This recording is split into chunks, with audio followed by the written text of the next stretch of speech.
ante-ate ko, welcome back to my vlog. And for this vlog, we will be going to Bohol, Cebu and Bohol. We'll be flying to Cebu, tapos kami mag-asawa, tatawid kami sa Bohol. So, I will be sharing with you all of our expenses of the trip.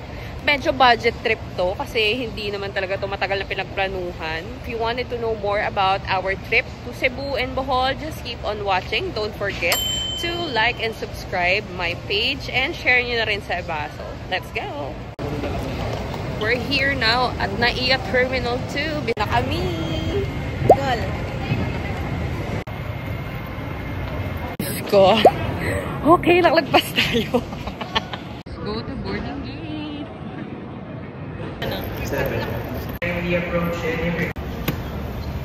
We're now here at NAIA Terminal 2. Last na nag-travel kami is sa Cebu pa. Ay, sa Bacolod rather. Sumakay kami sa Cebu Pacific. Tapos, ngayon, PAL yung sinakyan namin. Apparently, sobrang higpit na pala talaga nila sa mga luggage. And, hindi gumagana yung check-in, online check-in sa app. So, ay nako. So, long story short, nag-over ng 7. Pero hindi naman over. We have to do some things. That's what happened. Kaya, ayan. Kaya, sa mga magta-travel dyan domestic, mahigpit na talaga. I think not only PAL. If PAL is strict, what more pa yung mga budget airlines, diba? So, we're traveling to Cebu. 5 days, 5 whole days. And yung mom-in-law ko, tsaka yung sis-in-law ko, they will be spending their vacation sa south ng Cebu, which is Oslob, Moalboal, and Badyan, I think, or Alegria, basta yung canyoneering. Tapos na kasi kami doon last February. Kami naman ay papunta ng Bohol. So, samahan nyo kami. We are now boarding. At siya lang ang may maleta.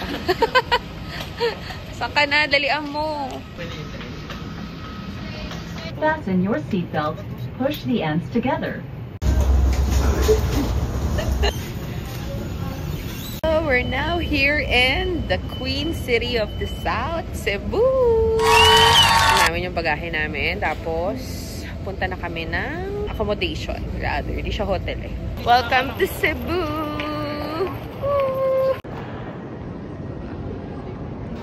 Good morning mga ante at mga kuya. Yan, hindi na ako nakapag-video kagabi kasi sobrang antok na kami. Mga 12 yata kami dumating dito.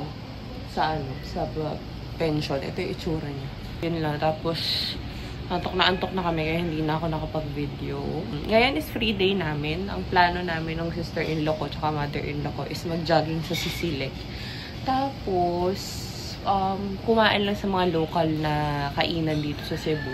Nag-rent-a-car na rin kami. Wala talaga kami makeups. Mag-breakfast kami. Yung bali yung pinag-stayan namin dito sa Cebu City. Lalagay ko yung amount dito. Tapos, with free breakfast na yun, good for 4.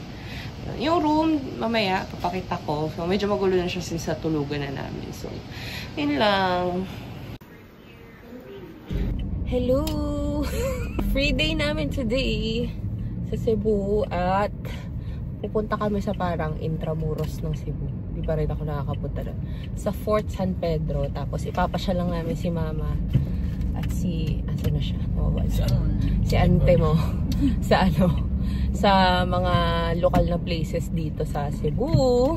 Ito yung kagandahan kapag meron kang sariling sasakyan. So again and again, maraming salamat sa lalagay ko na lang dito yung name nung pinagrentahan namin na sasakyan. So ask nyo na lang sa kanila yung details kasi syempre yung amount is nagva-vary kung saan kayo pupunta. So ngayon punta muna kami sa gala muna.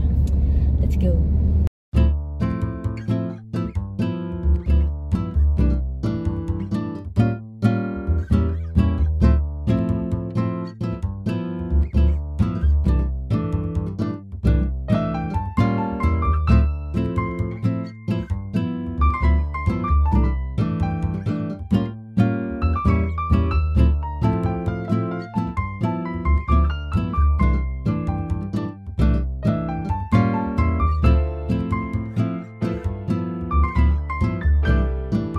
Dito kami sa Fort San Pedro. Ang entrance fee ay 30 pesos. Tapos dito nyo malalaman yung history ng Cebu. Sabi ko nga 30 pesos yung entrance dito. Maliit lang din siya. Ito lang siya. Oh. Yan lang din siya. Sunod namin pupuntahan ay yung ano, Cebu na Cebu Museum. Tapos pupunta lang kami ng National ng Magellan's Cross kasi magkakatabi lang sila. Ayan yung Magellan's Cross. Tumaan lang kami sa Magellan's Cross. Tapos kakain na kami. Kasi alas 12 na.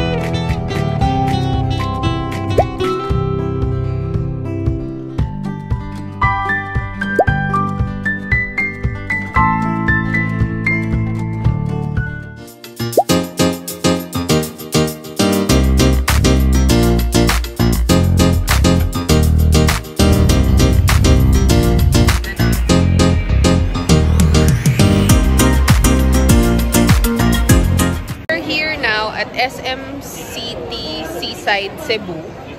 Actually, kailang balik na ako sa Cebu, hindi ko na mabilang kung ilan. Pero first time ko nakapasok dito sa SM City. Just like any other SM, ganun din naman yung itsura niya. Wala naman pinagkaiba. Sa seaside lang, parang mawala. Ayan. So after namin dito mag-ikot-ikot, dito na rin kami magbibihis to run sa Sisilek. So, wish us luck.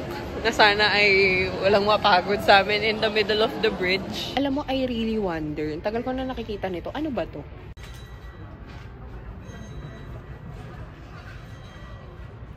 Tagal ko na nakikita yan. Hindi ko alam kung ano yun. Yung parang tower. Diba? Ngayon naman tatakbo na kami sa Sisilek. Outfit check. So, failed ang attempt namin na mag-jogging, kaya may mga kasama akong flowers. Punta kami ng 10,000 Roses, top of Cebu. Yun lang. Asa na siya?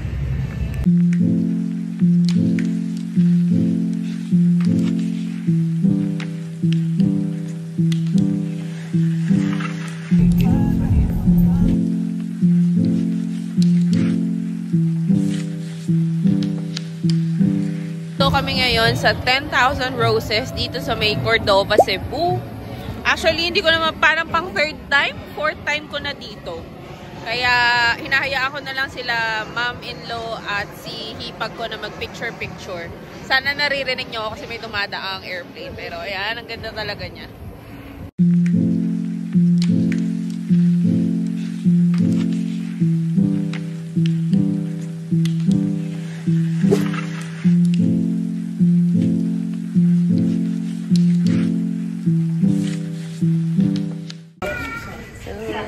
Dito kami sa tops of Cebu. Hello!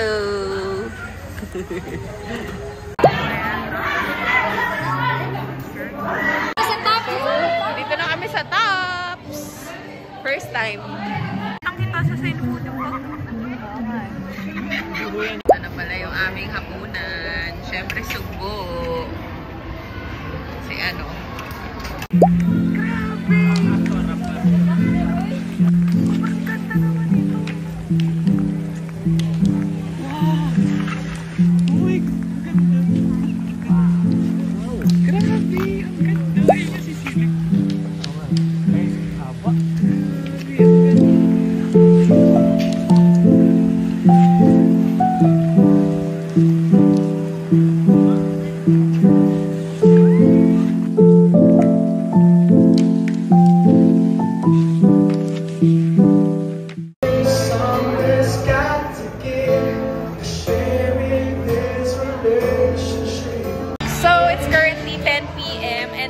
Pa rin kami sa tops sa Cebu City. First time ko nakapunta rito kasama si Mahal. Hi, Mahal. Sobrang ganda. May mga times na foggy, pero nung nawala yung fog, grabe. Actually, nakakapunta na rin naman ako sa Top of Cebu na restaurant. Pero mas solid yung view dito pala pag ganda. Sobrang nakakawaw. Kahit parang ilang beses na ako nakapunta sa Top of Cebu, ang ganda pa rin dito sa Tops talaga. Must visit. Lalo pag gabi. So yun lang, uwi na kami at samahan nyo ulit kami kinabukasan. Grabe, tingnan nyo. Grabe yung fog, be. Grabe yung fog. Kita nyo ba yan? Hindi yan usok fog yan. Welcome to Baguio. Masamin mo naman yan. O, hanggang dyan, o. Diba? Grabe yung fog, be.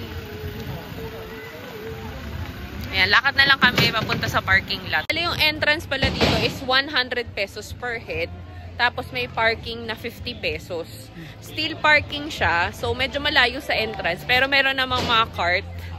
Ang importante lang naman yung paakyat. Pero yung pababa ito, naglalakad na lang kami para bumaba rin yung kinain namin. Tsaka medyo mahaba yung pila. Oo. Maraming restaurant. Baguio Feels. Baguio Feels ang ano mo dito. Baguio and Tagaytay. Pero hindi siya ganun kalamig. Ganun kalamig, no? Sakto lang. Naka-short pa nga kami. Mga ano pa nga, oh. Sunday dress Islip, mga sleeveless yung mga kasama ko. Kaya naman. Bibiro yung fog dito. Grabe yung fog. Kita nyo po yan. Fog yan. Hindi po yan usok. Ay, hindi usok na ata yan. Fog. Fog pa yan. Nailawan lang. Baguio. Foggy po yung ilaw. Hindi husigan ng lola mo ng madaling araw. Good morning and welcome to our day 2 in Cebu. And we're still here sa Cebu City. At ngayon gagawin na namin yung mga hindi namin nagawa sa city tour kahapon. So kahapon yung pinuntahan namin is Fort San Pedro, katapat din yung Plaza Independencia, yung Magellan's Cross, at ano pa yun? Nag-lunch tayo sa Dabaraks. Nag-lunch kami sa Dabaraks. Sa mga hindi po nakakalam ng Dabaraks, para siyang merkato na mas mura kasi doon kumakain maraming mga estudyante malapit doon sa University Belt. After no, nagpunta kami ng 10,000 Roses. Tapos kumain kami sa Top of Cebu. Napakaganda po. So ang breakdown ng mga entrance fee sa mga pinuntahan namin, ilalagay ko na lang dito. Ayan, post nyo na lang para malaman nyo. Ayun. So, ngayon, pupunta kami sa 5. Ano ba? 4. Sirao Garden, Temple of Lea, Taoist Temple, La Parisienne. Tapos, magla-lunch kami sa Chinese Ngoyong kasi doon talaga yung authentic at masarap na Chinese Ngoyong. So, just keep on watching. Don't forget to like and subscribe. Samahan nyo kami. Let's go!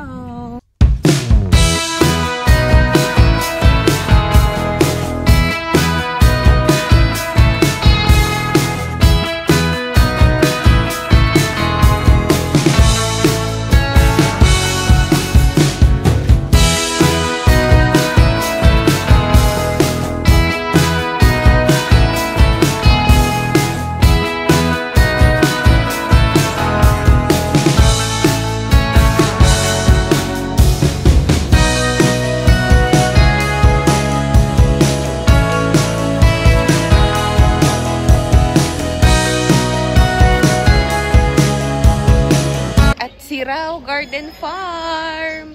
100 pesos per head ang entrance. So nakapunta na ako dito, second time ko na. So sila mama at si Hipag na lang ang pipicture na natin. Let's go!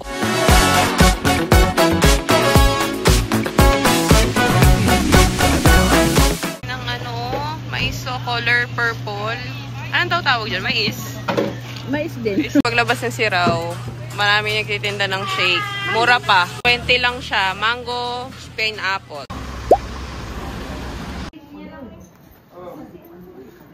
So, nandito kami sa La Parisienne. La Parisienne.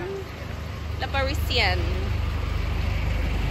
Wala namang entrance dito. Picture ka lang dun sa parang winery.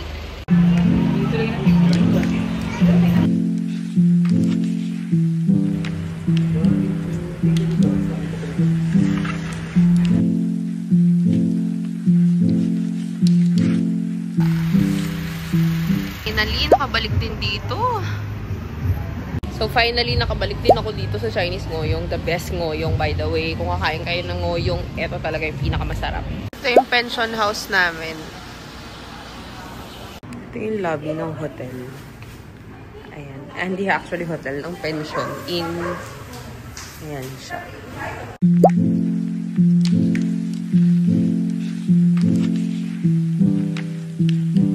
Ito. Hindi pa talaga. Ito yung sinasabi ni ano, Gumerta.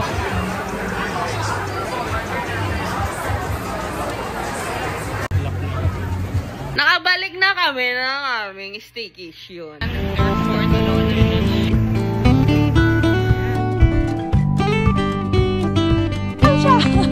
What?